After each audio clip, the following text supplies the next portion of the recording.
Happy Tuesday, everybody. Coming up tonight on News Center Now, animal cruelty. A lot of people talking about it. What are the laws in our state? We'll talk about it. Plus, we have the Commissioner of the Department of Health and Human Services right here live. Most schools have school resource officers, but those are high schools. How about one who does elementary, middle, and high school? We'll talk to him. This is News Center Now.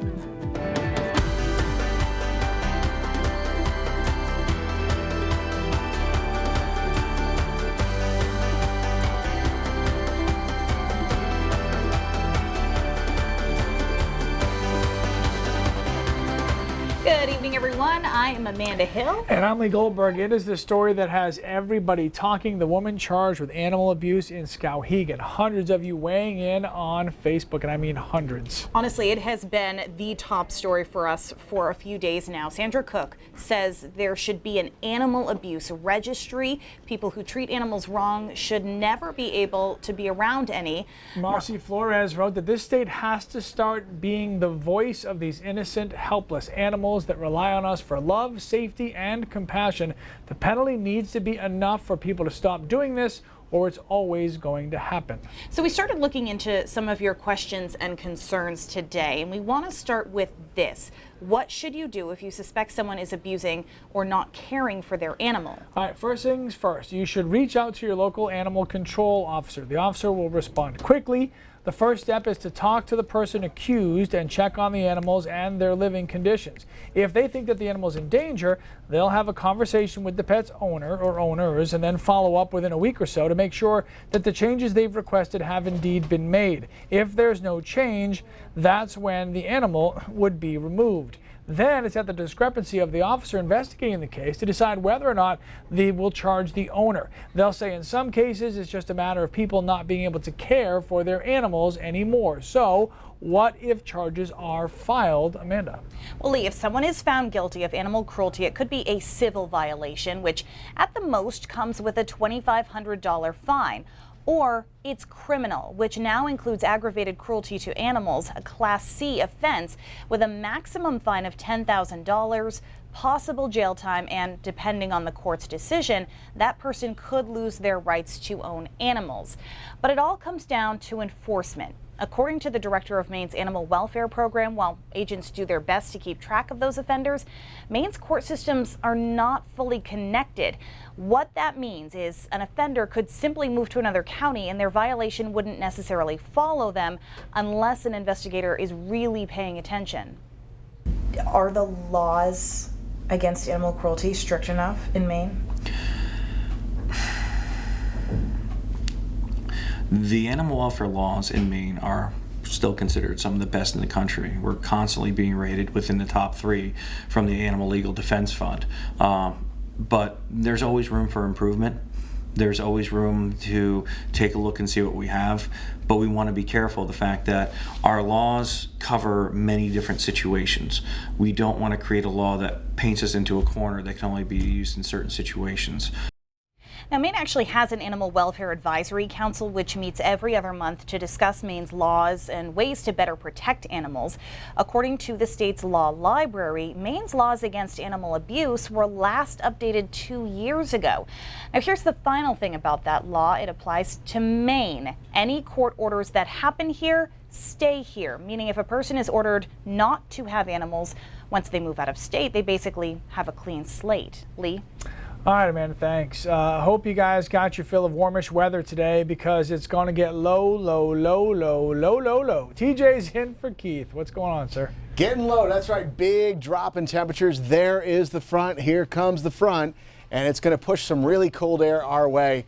Right now, out ahead of it, we have some precipitation out there. Some raindrops in the green in places like Bangor, Belfast, back to Skowhegan, and over to Bar Harbor. There are some spots getting some snow. Places like Rangeley and Kingfield and up to Jackman, we have some snowflakes flying right now. Here we go. You ready? Watch this. Watch this animation. Hour by hour temperatures. Front comes through around 6 in the morning tomorrow. And during the day, we're going to cool off tomorrow as numbers, as we head into Thursday morning, go all the way down to the single digits and lower teens. What about precip? Well, the Arctic front actually spins up to an area of low pressure in eastern Maine during the day tomorrow, and that's actually going to generate snow and snow squalls to the tune of mostly 1 to 3 inches. but I wouldn't be surprised if we see 3 to 5 in eastern sections of the state. There's your snowfall potential for Wednesday. Winter weather advisory in far northern and eastern Maine. Coming up in my full forecast, I'm talking winds and wind chills. The weekend looks a little dicey, and I'm going to talk about how somebody famous in Maine tweeted me about the weather. So stick around for that. I didn't know that you tweeted TJ. I know. Yeah, you're welcome, TJ. Maybe it wasn't you. Okay, hey, listen, Amazon, we all love it because we can save money sometimes there, but now they might be getting a little bit more from us. Yeah, Adrian's with us now, and it sounds like the company will start collecting sales tax. And it sounds on the surface, at least, like this is an extra tax for shoppers, right? But the state says that technically it actually isn't. And boy, do you have a lot to say about this. Rick says, tax them till there's nothing left. Typical Maine for you. And Jeremy thinks maybe it could be beneficial. And here's Dallas, who says, supposed to be claiming taxes from online purchases, so shouldn't be any different. Well, Dallas is right. Here's the deal. The company will charge 5.5% sales tax on items shipped to Maine starting April 1st. They don't do that now. Doug Ray with the Department of Economic and Community Development says it was Amazon's decision to start collecting taxes. Now, technically speaking, Amazon shoppers shouldn't see a difference to their bottom line because Ray says shoppers are supposed to pay the 5.5% for online purchases on their taxes at the end of the year. And that's, of course, just like Dallas had mentioned. However, even Ray admits that doesn't always happen. You know, at the end of the year, you're like, oh, I bought those spoons. I should pay that tax, or I bought that jacket. Doesn't happen that often. In fact, I'd like to find one person who actually does that, right? And the money, he does say, will go into the state's general fund. Okay. Thank you. Yeah. Appreciate it. Hey, so today state legislators actually heard 2 driving bills that could change teen driving laws and could even change your behavior in the car. And one of them was actually kind of shocking to me. Yeah, well, one proposal has drivers under the age of 21 that would have to drive with a learner's permit for 12 months. Currently, it's only 6 months. It would also let the driver be on the road only between the hours of 5 a.m. and 9 p.m. It's currently between 5 a.m. and midnight. And also they could only drive parents or siblings in the car, which is actually currently the case also. The other proposal would increase the penalty for people caught texting and driving. A person caught on their phone would be fined a minimum of $250 and a 90-day license suspension. Well, there's no surprise that one of those proposals has to do with distracted driving because it's an issue almost everybody has had firsthand experience with. In some cases, it's got really long-term effects. He wanted to do so many things, and he can't because somebody looked down at their radio. That is Melissa Jean, a mother who lives in Berwick. Her son was severely injured in a distracted driving crash in New Hampshire this past June. Her son Tyler is now in a minimally conscious state and cannot speak or move on his own after a driver rear-ended the car that he and his sister were in. Tomorrow night on News Center Now, we will hear how Tyler and his mother's lives were changed forever after that crash and the impact that distracted driving crashes can have on entire families. Yep. Hey, Commissioner Mary Mayhew is in next live to talk about her recent trip to Washington, D.C., where she discussed healthcare, and she will be taking any questions you have for her. Also, I changed my lesson plan, so if I'm going to do a drug talk with the younger kids, I got to tone it down a little bit. And if I'm doing a drug talk with the high school kids, I can be a little bit more graphic with my descriptions and my experiences of what I've seen. A day in the life of a school resource officer later on Now. Legislators on both sides of the aisle have expressed reservations about the American Health Care Act, the GOP's plan to replace Obamacare. Monday night, Republican leaders released changes to the bill pertaining to Medicaid. Some of the changes include states having the option of requiring able-bodied Medicaid recipients to work or to do community service. The House is expected to vote on the bill on Thursday. Now, DHHS Commissioner Mary Mayhew is here with us to answer your questions live. She actually just returned from a trip to Washington, D.C., where you and the governor were speaking about Medicaid. So first, let's talk about your trip. I know you guys talked about that program. So do you think what you discussed had a big impact on the bill? And do you agree with it now that the changes have kind of been proposed? Our trip had a huge impact. Maine is viewed as a leader because we have restored fiscal stability in our Medicaid program. We've moved away from a sea of red ink to prioritizing our elderly and our disabled. We were able to transform the program, and we have become stronger in this state because of it. We've got one of the lowest unemployment rates. We have reduced our uninsured rate. Public policymakers in Washington were listening to us, and that is now reflected in that bill. So you're happy with the changes? We have seen dramatic improvements. The work requirement, prohibiting other states from expanding Medicaid, recognizing at the end of the day, there's only so much money, and we can't continue to amass larger debt at the federal level. We've got to be responsible. Okay, great. Well, again, we wanted to do this to make sure we get people's questions in. So they have a lot ranging from different topics. So the first one I'm seeing here is from Ellen Beland. She said, how can somebody qualify for food stamps but not for main care? She thinks that's, a little off. What would you say to something like that? Well, certainly all of our programs are about providing individuals with a safety net of support. But at the end of the day, we understand that we want to work to support people achieving their full potential. So everything should be about a pathway out of poverty through employment. Great. From Cindy Hopkins, she wants to know, what are the critical changes that you want to see made to the Affordable Care Program? Our constant refrain in Washington is that if Maine is faced with another effort to expand Medicaid, it's today over a $400 million price tag. Once that cap goes in place, it's going to be a much larger financial burden. It will bankrupt the state. We want Medicaid expansion frozen.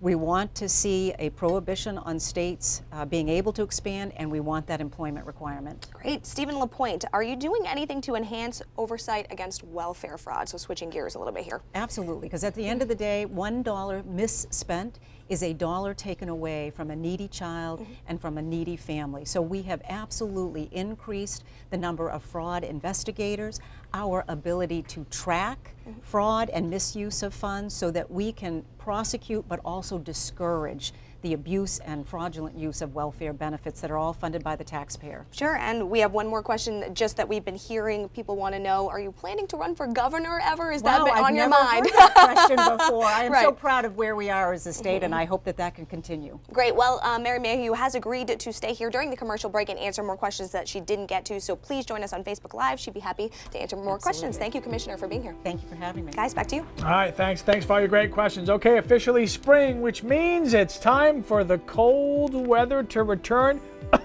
TJ's in next. Next. Here's a conversation that has become pretty common lately: fair pay and fair treatment. Now it's found some support on the international stage. The USA women's hockey team plans to boycott the International Ice Hockey Federation World Championships this year, demanding more pay throughout the year from USA Hockey. Now, the women are negotiating with USA Hockey. One player says that the team's given $1,000 a month during non-Olympic years, $2,000 every month in the 6 months leading up to the Olympic Games. University of New England women's hockey coach Dave Venditti used to work as the director of player development for women for USA Hockey in the New England region. He says he hopes the two sides can come to terms. And it is tough. I mean, you're asking a lot of them to be able to compete, and you want them to be at their best, so there's training, and to have to hold several jobs to do it is tough. I certainly understand kind of what they're going through, and at the end of the day, you want equality. You want to make sure that everyone's being treated equally and has the same opportunity.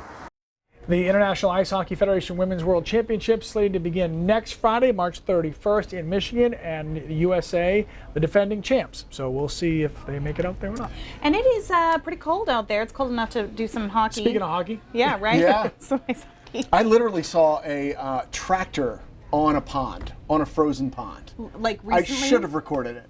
Recently? Yes, or? recently. Yeah, I mean, listen, welcome to Maine, TJ. Even though it's been warm. Welcome. Speaking of welcome to Maine, there are famous people in Maine, famous rappers like Spose. And he tweeted to me last night. I always wondered, man. who do we have watching the 11 o'clock show? Well, Spose was You're watching. a big deal. Yep, he said Tom Johnston just said raindrop on the air and didn't follow it up with drop top.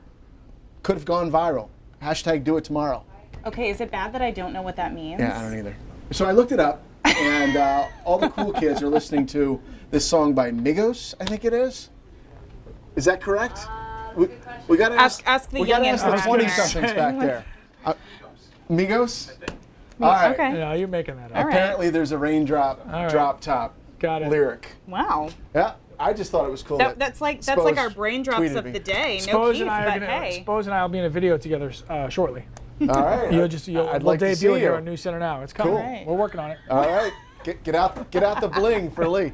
Here's the radar, and we actually have a winter weather advisory in northern eastern Maine. Everything that's shaded in purple here, that's because of this approaching system. The cold air will turn that rain over to snow, and we could see upwards to 5 inches, I think generally 1 to 3. You can see that snow persisting through midday and should wrap up tomorrow evening, but an area of low pressure developing along with it, and that means wind. We're going to have winds 15 to 25, gusting as high as 40 miles an hour. So not only will it snow tomorrow in northern and eastern Maine, but it will be blowing and drifting. Now elsewhere, places like Portland, the sun will shine.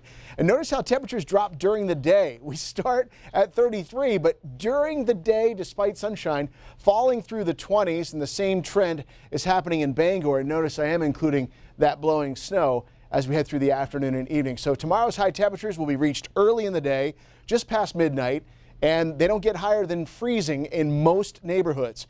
What about those winds? Well, they'll increase tomorrow, calm until 3:30, but as I said earlier in the show, the front comes through at 6 a.m., so the winds really pick up in the afternoon to the tune of 25 to 30 miles an hour.